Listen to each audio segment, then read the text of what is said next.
라는 것입니다. 할렐루야. 네, 여러분 요거 다 읽으셨습니까?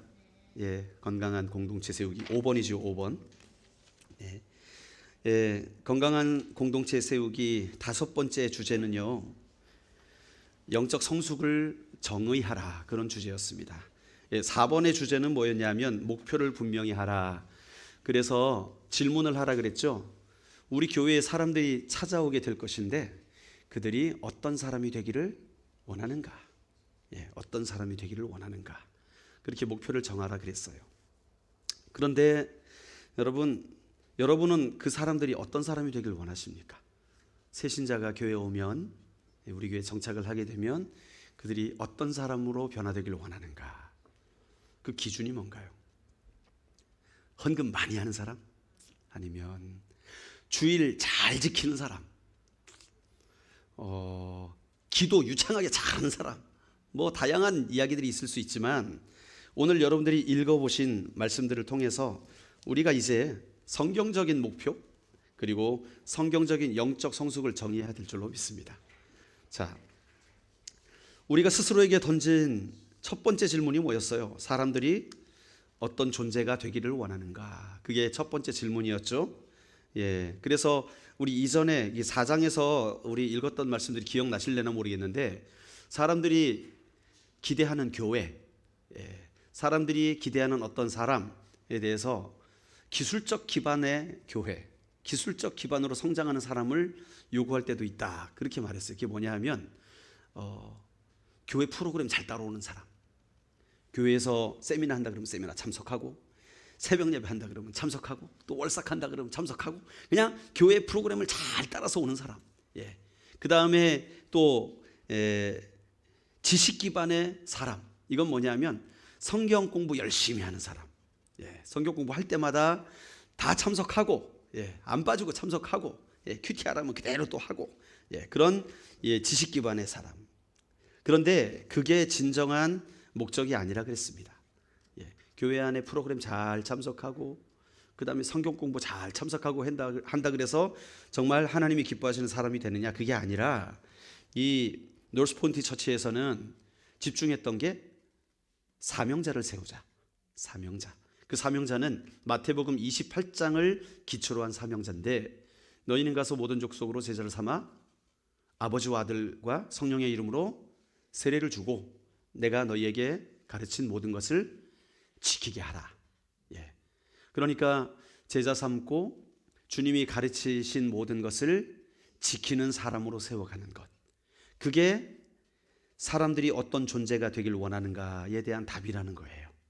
아, 그렇구나.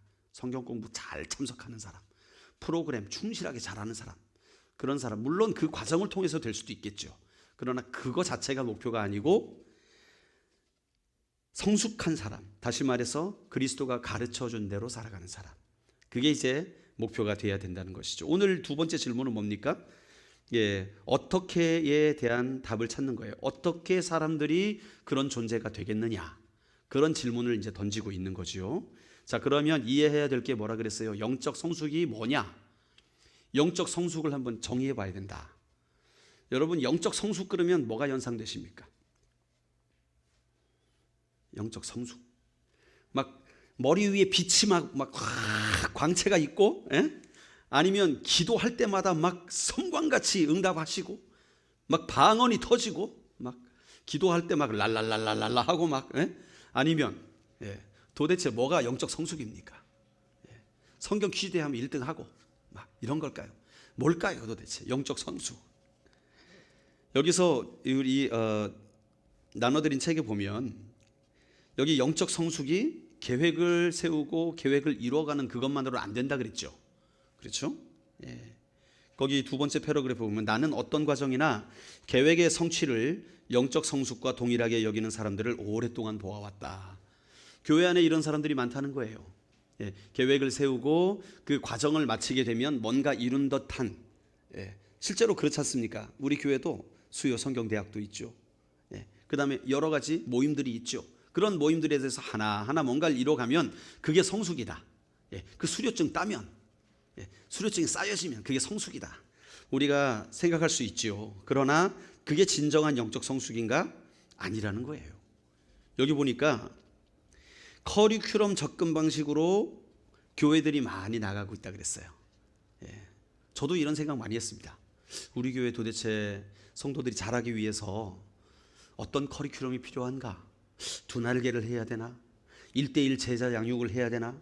도대체 뭘 해야 성도들이 영적으로 성숙해지나? 그런 고민 많이 했거든요. 그런데 그 제 생각도 보니까 여기 이 생각에 기반을 하고 있더라고요. 이게 잘못된 거라는 거예요. 자, 커리큘럼 접근 방식을 통해서 그럼 도대체 성도들이 어떤 변화가 일어나느냐를 기록해 놨잖아요. 그걸 깔때기라고 표현합니다. 깔때기. 이 깔때기를 꽂아 놓으면 성도들이 어떻게 되는가? 첫 번째는 성도들이 주일 아침 예배에 참석하도록 만드는 목표. 자, 새신자가 왔어요. 그러면 첫 번째 우리의 목표, 주일날 꼭 참석하게 하는 것. 맞죠? 그렇게 하잖아요, 우리. 다음 주일 꼭 오세요. 토요일날 제가 전화 한번 드릴게요. 주일 아침에 모시러 갈게요. 해가지고 우리 교회의 주일 아침 예배를 꼭 드리도록 하는 것. 이게 첫 번째 목표. 자, 그러면 그 성도가 주일날 예배를 잘 드려요. 꼬박꼬박 출석을 하고 한 6개월 이상 빠지지 않고 잘 나옵니다. 그러면 그때부터 두 번째 작업이 시작되죠. 어떤 작업입니까? 아유, 우리 주일학교 교사가 부족한데 교사 좀 해. 젊은데 우리 애들이 좋아할 것 같아. 애기 엄마 잘 따를 것 같아. 주일학교 교사 좀 해. 그래가지고 이제 봉사를 시킵니다. 주일학교 교사로 봉사를 시키고 훈련을 하게 해요. 그래가지고 그 다음 단계가 되면 뭐냐? 세 번째 단계는 3페이지 맨 위에 있어요. 돌봄과 기도의 필요가 충족되도록 보다 작은 소그룹으로 분산시킵니다. 이제 셀그룹. 우리 셀 모임이 있어. 셀 모임에서 우리 일주일에 한번 모여서 예배 드리는데 거기 꼭 참석해야 돼. 그래가지고 이제 셀그룹으로 초청을 합니다. 그리고 네 번째 단계는 어떻게 한다고요? 제자 훈련, 성경 공부, 양육반 이런 것들로 초청을 한다는 거예요. 처음부터 이런 거 안 시켜요. 조금 적응하면 그 다음 단계로. 헌금도 요쯤 되면 이제 헌금하는 방법 가르쳐주고, 처음엔 안 가르쳐주고. 그러니까 이제 이 사람들이 훈련도 받습니다. 교육도 받아요. 그 다음에 마지막 단계는 뭡니까? 그들이 개인적으로 사역할 수 있는 곳을 찾아가지고 영적 은사를 사용하게 하는 것. 이제 다 배웠으니까 써먹어. 그래가지고 이 사람들을 리더로 딱 세우는 거예요. 그런데 문제는 뭡니까? 리더로 설 때쯤 되면 이 사람들이 이미 지쳤어요. 성경 공부하느라 지쳤고, 훈련 참석하느라 지쳤고, 파김치가 돼가지고 실제로 사역을 해야 될 그 자리에 한 1년만 하게 되면 다 번아웃이 돼가지고 녹초가 돼가지고 그 다음에요. 목사님, 올해는 제가 좀 쉬어야겠습니다. 제가 열심히 지난 한 1, 2년 동안 열심히 달려왔는데 너무 피로합니다. 피로감이 있어서 차라리 제가 번아웃 되느니 좀 쉬면서 신앙생활 찬찬히 하겠습니다. 그렇게 상담하는 사람들이 생겨나게 되죠. 이게 이 깔때기, 커리큘럼 중심으로 교인들을 세워나가게 될 때 나타나는 부작용이라는 거예요. 여러분, 지금까지 말하였던 게 교회가 해야 되는 거 아닌가요? 그렇죠? 보통 교회들 다 하잖아요. 작은 교회든 큰 교회든 이 과정 다 거치잖아요. 그런데 그게 성도들의 삶에 피로감을 주고 번아웃 되게 하고 부정적인 열매를 맺게 한다면 우리는 다시 한번 생각해 봐야 되는 것이죠.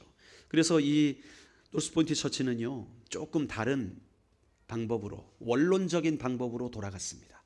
그러면 사람을 세우되 커리큘럼 중심으로 세우는 게 아니고 1단계, 2단계, 3단계, 4단계 졸업 이렇게 하는 게 아니고, 그러면 어떻게 세워가는 게 성숙이냐? 우리가 기대하는 사람, 그 사람을 어떻게 세워가게 하느냐?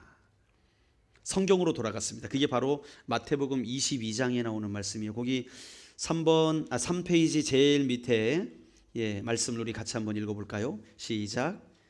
내 마음을 다하고 목숨을 다하고 뜻을 다하여 주 너의 하나님을 사랑하라 하셨으니 이것이 크고 첫째 되는 계명이요 둘째는 그와 같으니 내 이웃을 내 몸과 같이 사랑하라 하셨으니 이 두 계명이 온 율법과 선지자의 강령이니라.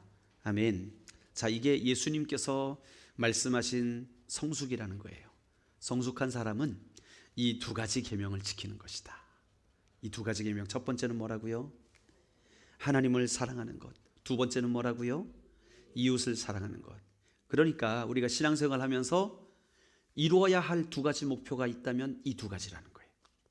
하나님 사랑하는 것과 이웃 사랑하는 것.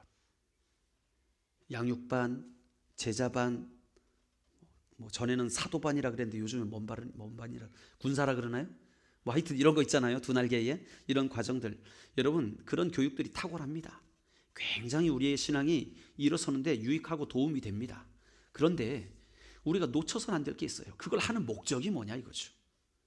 그걸 하는 목적이 뭐냐? 첫 번째는 하나님을 사랑하는 것. 두 번째는 이웃을 사랑하는 것.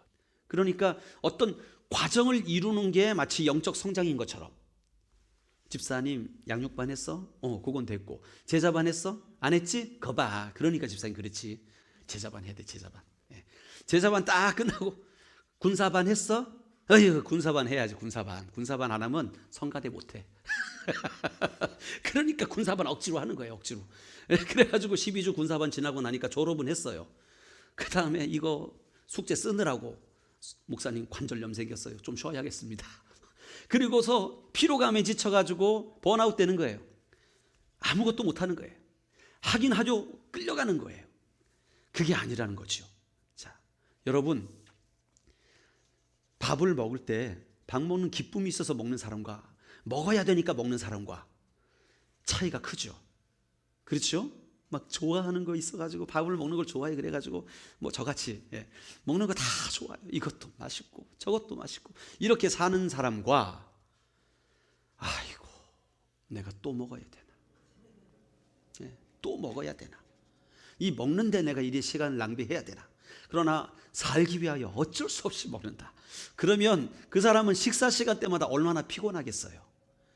본질을 회복하자는 얘기입니다. 자, 그래서 예수님께서 우리에게 말씀하신 대로 우리가 화평교회에 새신자가 오게 되면 우리는 어떤 사람으로 세워가야 되느냐? 그가 하나님을 뜨겁게 사랑하는 사람, 그 다음에 이웃을 내 몸과 같이 사랑하는 사람으로 세워가는 것, 그것이 목표요 영적 성숙이라는 거예요. 자, 그런데 여기 이 영적 성장, 영적 성숙이라는 것이요, 어느 단계가 이루면 졸업, 끝, 이게 아니라는 거예요. 여러분, 사랑이 단계가 있고 졸업이 있습니까? 세상 사람들은 있다 그래대요. 결혼하기 전까지 결혼하기 위하여 나의 모든 이 배알이 있는 거, 뭉쳐있는 거 다 내려놓고, 자존심 내려놓고 이 상대방을 위하여. 그래서 남자들은 꼭 그 반지할 때 무릎 꿇고 이렇게 또 하잖아요. 안 그러고 싶지만 결혼하기 위하여 여보를 위해, 당신을 위해 준비했어 딱 해가지고 이런 것도 하고, 빨리 집에 가서 쉬고 싶은데 결혼하기 위하여 여자친구 집 앞까지 데려다주고, 물론 좋아서 그러는 거지요. 이게 콩깍지의 기적 아닙니까? 그죠? 어쨌든 그런데 목표가 이루어지면, 결혼을 딱 하게 되면 많은 분들이 고백을 합니다. 목사님, 사람이 변했어요. 결혼하고 나니까 사람이 변했어요. 그때는 나만 생각하고 내 눈만 보라 그러고 뭐 하루에도 5번 6번 전화하고 그러더니 결혼하고 나니까 사람이 달라졌어요. 사랑이 식었나 봐요. 막 이러잖아요. 어떻게 보면 세상 사람들의 관점에서는요, 그럴 수 있습니다. 결혼하고 나면 이 사람이 나의 소유가 됐다고 생각하고 그때부터는 함부로 대하기 시작하는 거예요. 이런 것들 참 잘못된 생각입니다. 여러분, 사랑은 과정이지 목표를 이루는 게 아닙니다. 관계는 과정이에요. 그렇기 때문에 이것은 지속적으로 추구해야 될 일이지 어느 단계까지 하고 마치는 일이 아니라는 사실이죠. 내 하나님을 사랑하라. 그러면 목사님 며칠까지 사랑할까요? 한 2달 정도 사랑하고 마무리하면 되겠습니까? 이겁니까? 아니에요. 사랑은 지속적으로 관계를 맺어가는 거예요. 그렇다면 영적 성숙이라는 것은 우리가 어느 단계 해가지고 이뤄가고 하는 게 아니라는 거예요. 영적 성숙은 뭐냐? 주님과의 친밀함을 유지해 나가는 것. 늘 주님과 친밀한 관계 속에 살아가는 것. 그게 영적 성숙이라는 거예요. 그러니까 우리가 성숙을 몇 단계 나눌 수 있겠습니까? 아니라는 거죠. 예. 여러분, 인격도 마찬가지 아닙니까? 저 사람은 참 좋은 인격이야. 그렇게 얘기할 수 있죠. 저분은 참 성품이 좋아. 인격이 좋아.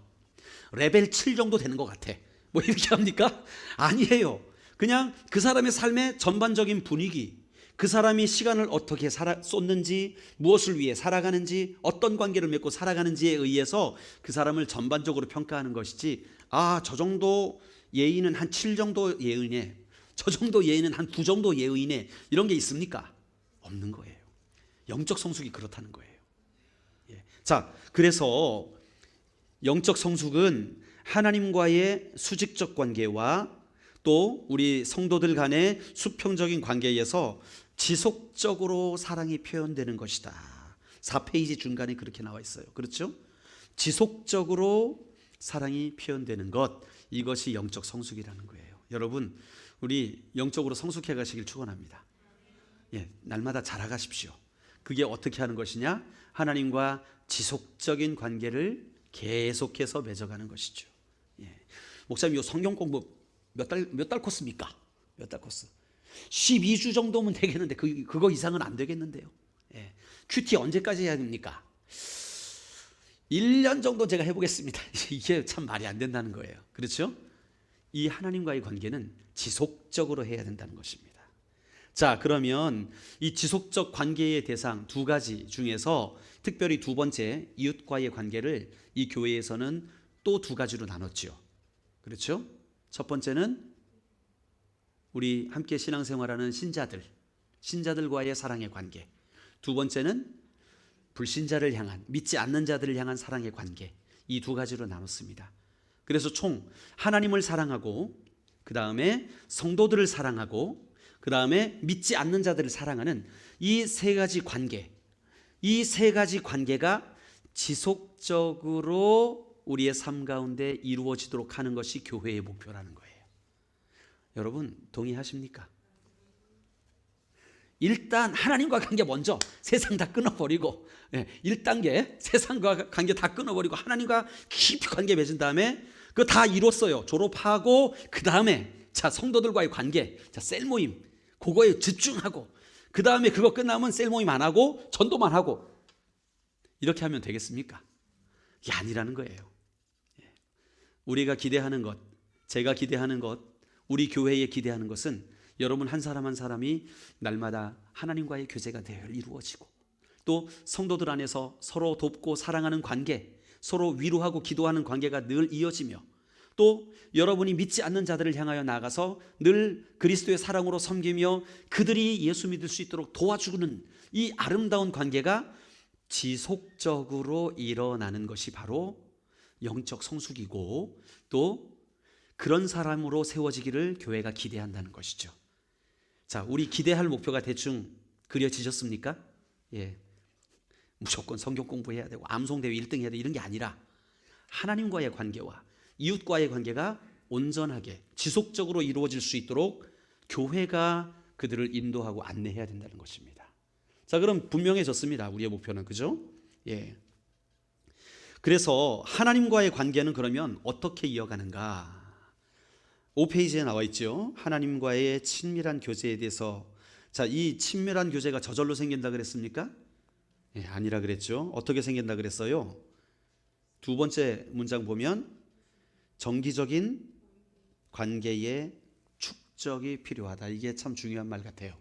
하나님과 관계가 정기적인 만남이 있어야 돼요. 정기적인 관계가 있어야 되고, 또 축적이 필요하다는 말이 뭐예요? 그 관계가 점점 쌓여가야 된다는 것이죠. 예, 아는 만큼 사랑할 수 있어요. 그렇죠? 예, 아는 만큼 사랑할 수 있습니다. 아는 만큼 이해할 수 있습니다. 그래서 하나님과의 그 관계가 정기적인 관계로서 매일매일 그 관계가 축적되어져 갈 때 친밀함이 유지된다는 거예요. 영어에 out of sight, out of mind라는 말이 있습니다. 예, 보면은 사랑하게 되는데 안 보면 마음이 멀어진다는 얘기예요. 예, 그래가지고 옛날에 우리 70년대 80년대에 중동에 우리 산업 일꾼들 많이 보냈잖아요. 중동에 남자들 돈 벌러 이 국가 정책적으로, 그렇죠? 아프리카에도 보내고 저 중동의 길 닦으러도 보내고 수로 뚫으러도 보내고 막 그런 시절이 있었대요. 70년대 80년대 그때에 많은 일꾼들이 가서 돈을 어마어마하게 집으로 붙여줬답니다. 그 당시에 상상할 수 없는 돈. 그 당시에 한국에서 벌어가지고 도저히 벌 수 없는 돈을 중동에서 벌어가지고 한국에 다 붙여줬대요. 근데 돌아와 보니 그 돈이 하나도 없대요. 이 집에 계신 부인네들이 다 다른 남자 만나가지고 이게 벌써 한 3년 4년 이렇게 외국에 나가 있으니까, 못 만나고 있으니까, 그 당시 뭐 비행기 타는 게 자유롭습니까? 외국 나가는 것조차 힘든데, 그러니까 집에 남편은 없고, 날마다 찾아오는 우편 배달부는 친하고, 이러니까 문제가 많이 생기더라는 거예요, 그 당시에. 그래가지고 가정이 많이 깨어졌답니다, 그것 때문에. 중동에서. 그러니까 얼마나 그 밖에 나가서 일하시는 분들은 배신감이 있고, 너 도대체 어떻게 그럴 수가 있느냐. 그러니까 또 하는 말이 너도 외로워 봐라. 뭐 이런 말 하고 이렇게 해가지고 가정이 많이 깨어졌다는 거예요. 슬픈 이야기죠. 여러분, 사랑은 그렇다는 거예요. 보지 않으면, 교제하지 않으면 관계가 멀어지게 돼 있어요. 여러분 경험해 보셨습니까? 아주 오랜만에, 이를테면 초등학교 때 같은 반이었던 친구를 우연히 다른 장소에서 만났어요. 야, 너무 반갑다. 이게 몇 년 만이니? 우와, 너 결혼했니? 그래, 어디 사니? 어머, 그랬구나. 우리 커피 한잔 하자. 그래가지고 만나서 커피 한잔 하는데, 커피 한잔 따라 놓고 애는 이래 이렇게, 그리고 남편은 이랬어. 그 다음에 할 말이 없어요. 아유, 너무 반갑다. 야, 오랜만이다. 야. 할 말이 없어요. 그 다음에 가만히 있다가, 그래, 나중에 우리 또 밥 먹자. 그리고 헤어져요. 할 말이 없어서. 이런 경우 많아요. 특히 여자분들보다 남자분들이 더 심합니다. 우리 박 집사님이 만약에 오랜만에 남자 이제 동기, 뭐 군대 동기를 만났든지 한 자리에 커피숍에 앉았다고 해보십시오. 몇 분이나 얘기하겠습니까? 상상해. 저에게 물으신다면 전 한 4분 정도 얘기할 것 같아요. 그 다음부터 할 말이 없을 것 같아요. 여러분, 관계는요, 지속적인 만남이 필요합니다. 그래서 우리 주님과 지속적으로 교제해야 돼요. 그래서 큐티를 말하는 거예요. 날마다 말씀 앞에 나가고 성령님의 도우심을 구해서 주님 내게 말씀해 주세요. 주님을 알기를 원합니다. 그래서 기록하는 거잖아요. 하나님은 어떤 분이신지 내가 알기를 원한다고. 그 말씀을 통해 깨닫게 해주시는 하나님, 또 나에게 은혜를 주시는 말씀, 또 나에게 명령하시는 그 말씀들을 기록해서 내가 순종하고 하루에 한 가지 이상 순종하는 것, 그게 하나님과의 그 관계를 지속시키는 힘이라는 거지요. 그래서 우리 교회가 큐티해야 됩니다. 이거는 공부가 아닙니다. 아멘이십니까? 한숨을 쉬셔요. 큐티해야 됩니다. 주여, 이게 아닙니다. 그게 아니라 정말 우리가 하나님의 은혜가 넘쳐나야 돼요. 여러분, 말씀을 통해서 우리가 하나님과 가까워질 수 있어요. 그분을 더 알아갈 수가 있어요. 그 관계, 첫 번째 관계, 하나님과의 관계. 두 번째, 두 번째의 첫 번째 누굽니까? 성도들과의 관계죠. 성도들과의 관계. 이 성도들과의 관계는 어떻게 발전시켜야 됩니까? 우리 거기 인용된 말씀 같이 읽어볼까요? 시작.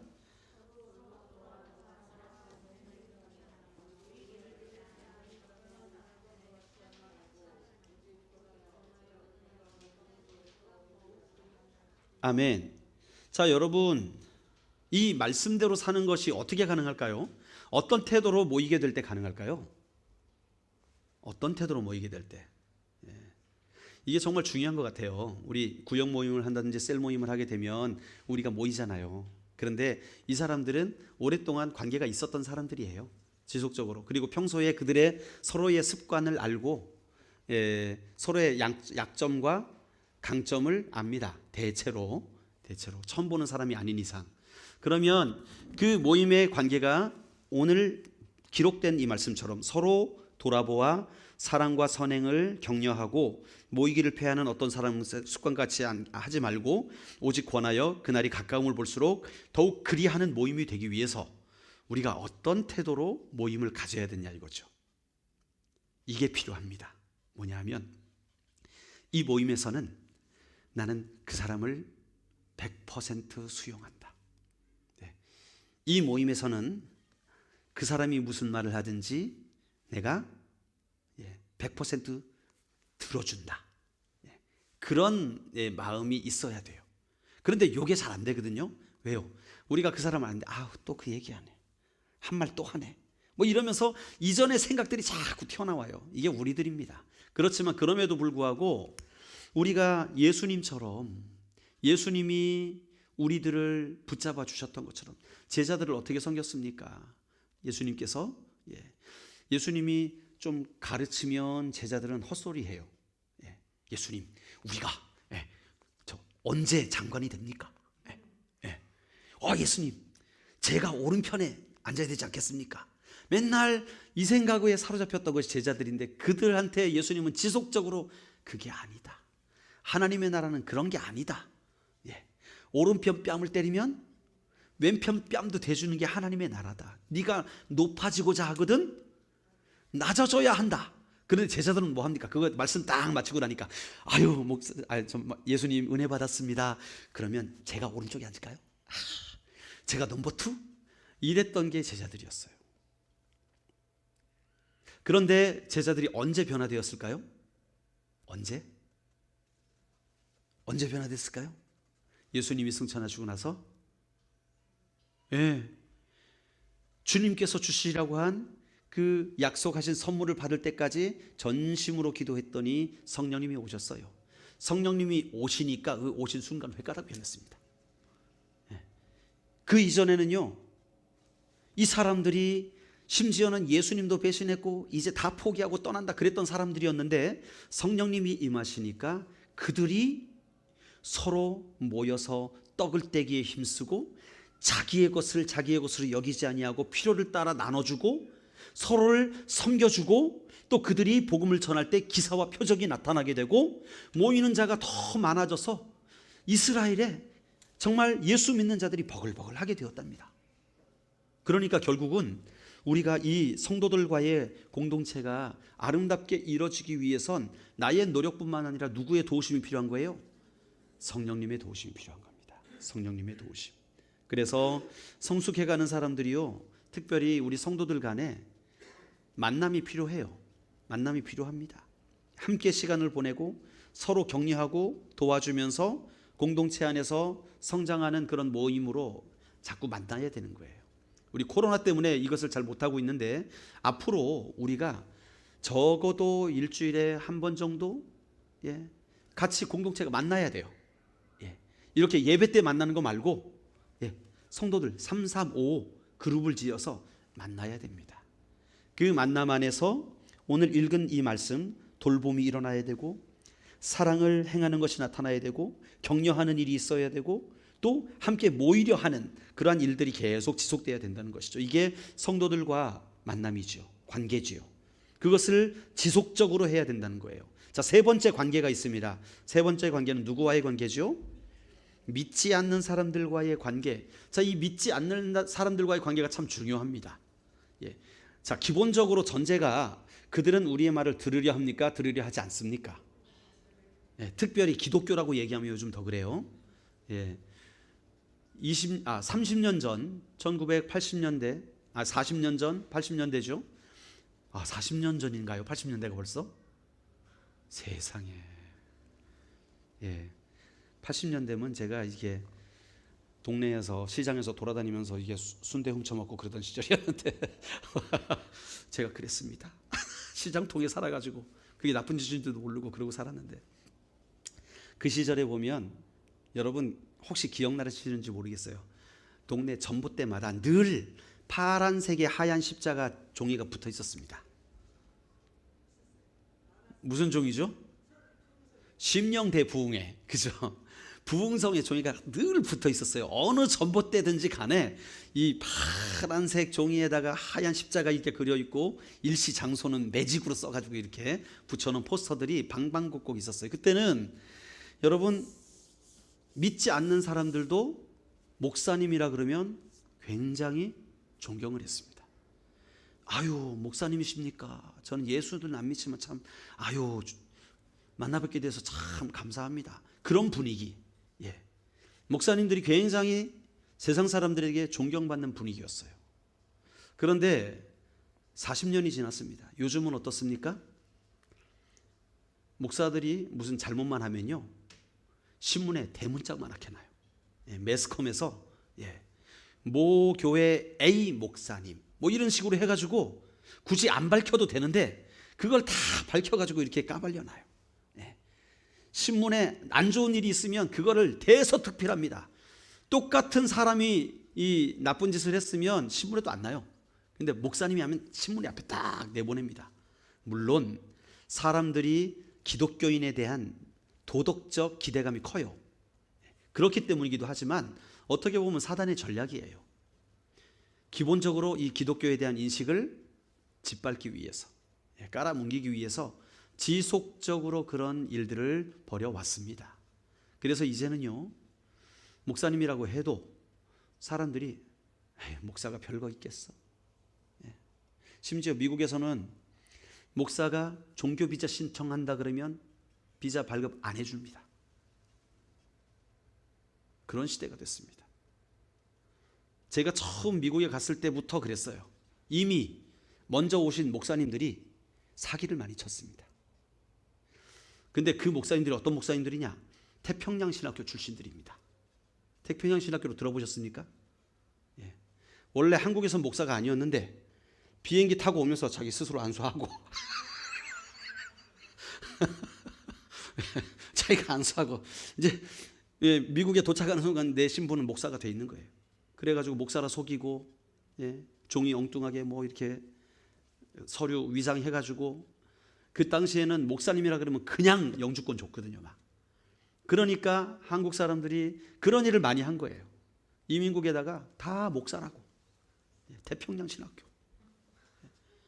비자가 그냥 저 뭐 영주권이 그냥 나오니까 80년대 이때. 그러니까 그렇게 이 미국 사람들은 기본적으로 목사님들을 존경하기 때문에 한국에서 목사님이 오신다? 아, 그럼 영주권 드려야지. 국가기관에서 그랬어요, 옛날에. 그런데 하도 많이 그렇게 하니까 실사를 나갔습니다. 조사하러 나가니까 목사가 술집에서 일하고 있고, 목사가 사업하고 있고, 뭘 사업하는 게 나쁜 건 아닌데 목사 안 하고 있다는 그 얘기예요. 그러고 있으니까 야, 이거 한국의 목사님들 좀 이상하다. 이렇게 된 거예요. 그래가지고 지금은요, 한국 사람들이 종교 관련 직종으로 미국에서 비자를 받거나 영주권 받기가 너무나 힘듭니다. 저도 그래서 종교 비자로 영주권 받은 게 아니에요. 종교 비자로 신청하면 안 나와요, 아예 영주권이. 그래서 변호사 사무실에 일을 해가지고 고용 비자로 영주권을 받게 되었어요. 이게 지금 실정이 이렇습니다. 기독교인들의 위상이 땅에 떨어졌어요. 존경받지 못하는 기독교인이 되어버렸어요. 여러분이 친구들 만나서 이 사람아, 나 예수 믿는 사람이야 하면 친구들이 아이고 그렇지, 참 너 같은 친구가 있어 내 참 너무나 감사하네, 이럽니까? 교회 다닌다는 얘기도 못 꺼내죠. 친구들이 눈치 보여가지고. 여러분, 시대가 이렇게 됐어요. 자, 다른 말로 바꿔 말하면 뭐냐 하면 기독교인들이 세상에 영향력을 끼치지 못하는 그러한 상태가 되었다는 거예요. 세상의 빛과 소금이 되지 못하는 상태가 되었다는 거예요. 이걸 회복해야 된다는 것입니다. 자, 어그러진 관계를 우리는 회복해야 돼요. 우리가 새신자가 우리 교회에 오게 되면 그 새신자가 어떻게 변화되기를 원하느냐? 세상에 영향력을 미치는 신자로 성숙하기를 기대해야 된다는 거예요. 우리도 그런 성숙한 신자가 되어야 한다는 거예요. 그러려면 세상에 거룩한 영향력을 미칠 수 있어야 되는 것이죠. 그런데 이 거룩한 영향을 미칠 수 있다는 것이요, 지금 이 말세기 때문에 너무나 힘들어요. 너무나 어렵습니다. 기본적으로 기독교는요, 가장 밑바닥으로 지금 나가 있어요. 가장 도덕성이 안 좋은 어떤 사람들의 부류, 가장 사람들에게 존경받지 못하는 부류로 인식이 되어져 있어요. 이게 얼마나 슬픈 일인지 모릅니다. 우리는 그런 상태에서 복음을 전해야 되는 거예요. 자, 그러면 우리가 복음을 이런 상태에서 전하게 되면 어떤 일이 발생할까요? 우리가 밖에 나가서 전도하게 되면 한 10명에게 복음 전하면 감사하다 그럴 사람 몇 명이나 있을까요? 기대가 되시죠? 예, 엄청나게 기대가 되시죠? 자, 우리가 복음을 전하게 되면, 자, 아유, 자매 어디 가십니까? 아유, 바쁘시게 어딜 가세요? 예, 교회 다니십니까? 안 다니는데요. 아유, 어떻게 교회를 안 다니세요? 교회 내가 왜 다닙니까? 예, 거기 뭐 좋은 것도 없는데. 아, 그래도 예수 믿으셔야 됩니다. 왜냐하면 예수 믿는 것만이 우리가 죽어서 천국 갈 수 있는 유일한 비결입니다. 아, 천국 관심 없어요. 이 땅에 살다 죽으면 그만이지. 아닙니다. 분명히 천국은 있고 지옥은 있습니다. 우리가 죽게 되면 반드시 우리는 심판을 받고, 우리가 심판대 앞에서 예수 믿는 자가 천국 가고 안 믿으면 지옥 갈 수밖에 없어요. 선생님, 제가 도와드리겠습니다. 그럼 저리 취하십시오. 시간 아깝게 하지 말고 가십시오. 욕을 할 거예요, 아마. 여러분, 통계적으로 우리 한국 사람들한테 하신 분들 얘기예요. 통계적으로 10번 전에도 한 명이 들을까 말까 하답니다. 한 명이 들을까 말까. 저희 아버님이 70년대에 그 한국 복음전도협회의 후원을 받아가지고 전도지를, 우리가 길거리에 나가서 이렇게 전도지 나눠주면서 전도하는 거 있잖아요. 응? 교회 다니세요, 예수 믿으세요, 이렇게 나눠주면서 전도하는 거. 그 전도로 한 2만 장을 뿌리게 될 때 몇 명이 돌아오는가를 조사를 했대요. 2만 장. 어마어마하게 많은 거죠. 한 사람이 2만 장 돌린다는 게 보통 일이 아닙니다. 그걸 다 몇 달 만에 다 돌리셨어요. 열심히 최선을 다해서 돌리시고 몇 명이 결신했느냐? 몇 명 왔을 것 같습니까? 이 전도지 나눠줘 가지고 전도할 때. 결론 5명. 아유, 우리 권사님 믿음이 좋으세요. 빵명입니다. 빵명. 전도지 예수 믿으세요? 예수 믿으세요? 이거 있잖아요. 왜 뭐 버스 지나가는데 이렇게 하잖아요. 많이 그냥 그렇게 해서 마음의 변화를 받아가지고 주님 앞에 돌아오는 신자는 빵명. 한 명도 없다는 거예요. 소망이 있습니까? 제자 그랬어요, 우리 교회도. 자, 이거 가지고 우리가 예수 믿으세요 하면서 나눠주게 되면 몇 명이 돌아올까요? 안 돌아와요. 빵명. 그러면 그렇게 전도하면 된다, 안 된다? 안 된다는 거예요. 그럼 어떻게 해야 되느냐? 말씀이 나가야 돼요. 말씀이 증거가 돼야 돼요. 여러분, 성경에 보니까 말씀은 운동력이 있다 그랬어요. 말씀은 살아서 역사한다 그랬어요. 그래서 말씀이 들어가게 되면 우리의 영과 골수를 쪼개서 수술한다 그랬어요. 자, 이 세상 사람들은 수술 대상자입니다. 그들이 말씀 앞에 나와가지고 그들의 골수가 수술 받아가지고 잘못된 것이 깨어지고 더러운 것들이 끄집어내지고 변화되어져야 돼요. 그러려면 말씀이 들어가야 되는데 예수 믿으세요? 예수 믿으세요? 이래가지고는 안 된다는 거예요. 그러면 이거는 왜 가져가냐? 말하려면, 대화를 하려면 뭐라도 줘야죠. 그 귀중한 시간을 우리가 뺐는데 요즘 사람들 얼마나 바쁩니까? 그래서 말 5분, 3분 함께 나눌 기회를 얻기 위해서 나눠주는 겁니다. 아멘. 예, 이걸 나눠주면 전도가 된다. 그게 아니에요. 이것은 도구예요, 도구. 예, 전달하여줘서 그들의 마음을 조금이라도 열고 내가 3분, 5분 함께 대화하면서 복음을 전할 수 있는, 말씀을 전할 수 있는 기회로 삼기 위해서 요거를 준비한 거지요. 예, 이것도 안 하고 그냥 가서 이렇게 해도 들을 사람은 뭐 들을 수도 있겠지만 이거 안 주면 아예 말도 안 꺼냅니다. 안 믿어요. 그리고 가버려요, 그냥. 예. 그렇기 때문에 이걸 가지고 나가는 건데 그냥 뿌리기만 하면 아무 효과가 없다. 우리가 그러면 선한 영향력을 그들에게 미쳐야 되는데 어떻게 하면 선한 영향력을 미칠 수 있을까요? 어떻게 하면? 이게 중요한 것 아니겠습니까? 예. 여러분이 엄청나게 좋은 일을 많이 하면 되겠습니까? 우리의 선행을 진짜 많이 베풀어 가지고 엄청나게 좋은 일 많이 하면 되겠습니까? 아니에요. 우리보다 더 선하게 사는 불신자들 어마어마하게 많습니다. 예. 우리보다 기부 훨씬 많이 하는 선하게 사는, 세상적으로 선하게 사는 사람도 어마어마하게 많아요. 여러분, 그걸로 우리는 빛이 되지 못합니다. 그러면 어떻게 빛이 될까요? 어떻게 소금이 될까요? 다른 것 없습니다. 성경으로 가보니까 사도들이 복음을 전할 때 선행으로 나가지 않았더라고요. 베드로와 요한이 구걸하는 거지를 보고 한 번도 걷지 못한, 나면서 걷지 못하던 자 보고 뭐라 그랬습니까? 선행을 했습니까? 아니에요. 어떻게 전도했어요? 은과 금은 내게 없지만 내게 있는 것을 내게 줍니다. 우리가 있는 것을 줘야 되는 거예요. 여러분이 가진 것을 줘야 되는 거예요. 그게 뭡니까? 복음이에요. 그게 뭡니까? 성령의 능력이에요. 여러분, 그래서요, 우리가 전도하러 나갈 때 이거 가지고 그냥 예수 믿으세요, 예수 믿으세요, 그러면 능력 없습니다. 어떻게 해야 되느냐? 전하기 전에 먼저 기도해야 되는 거예요. 전하기 전에 먼저 성령으로 충만해야 되는 거예요. 그래서 4개월간의 기적의 이 시간들은요, 기도 시간 반, 전하는 시간 반입니다. 1시간 기도하고 1시간 전하는 거예요. 그래서 1시간 동안 기도할 게 뭐 그렇게 많습니까? 다른 거 아니라 영혼을 위해서 기도하는 거예요. 영혼을 위해서. 하나님, 내게 전도의 문을 열어주시고 내 입술을 붙잡아 주셔서 하나님의 말씀 들은 것들이 기억나게 하시고, 그리고 내가 복음을 전하게 될 때에 저 사람의 마음의 문이 활짝 열려서 성령께서 그 안에 들어가셔서 역사해 주시옵소서. 오늘 내게 만날 만한 자를 붙여주시옵소서.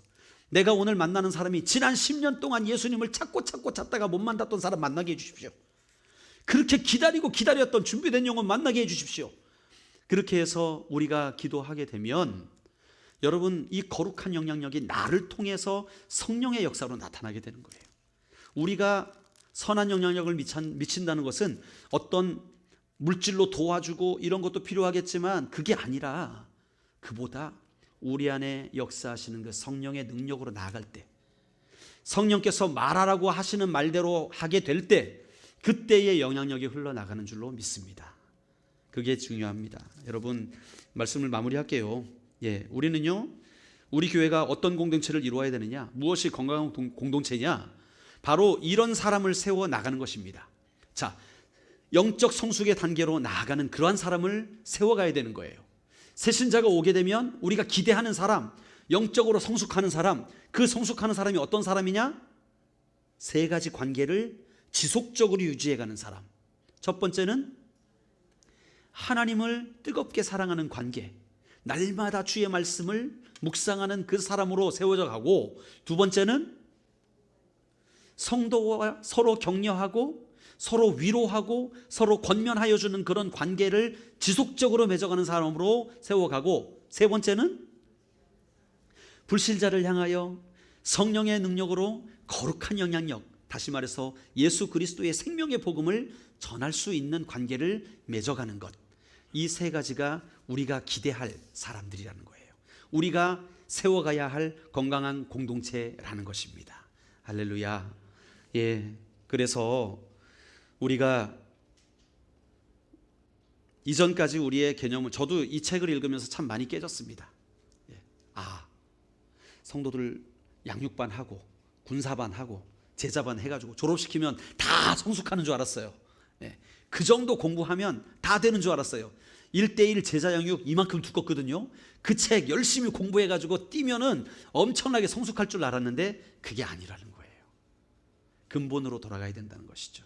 여러분, 저와 여러분이 그 지속적인 새 관계를 날마다 유지함으로 영적으로 성숙해가는 그런 자들이 되시기를 축원합니다. 우리 목표를 수정합시다. 저도 몰랐었으니까요.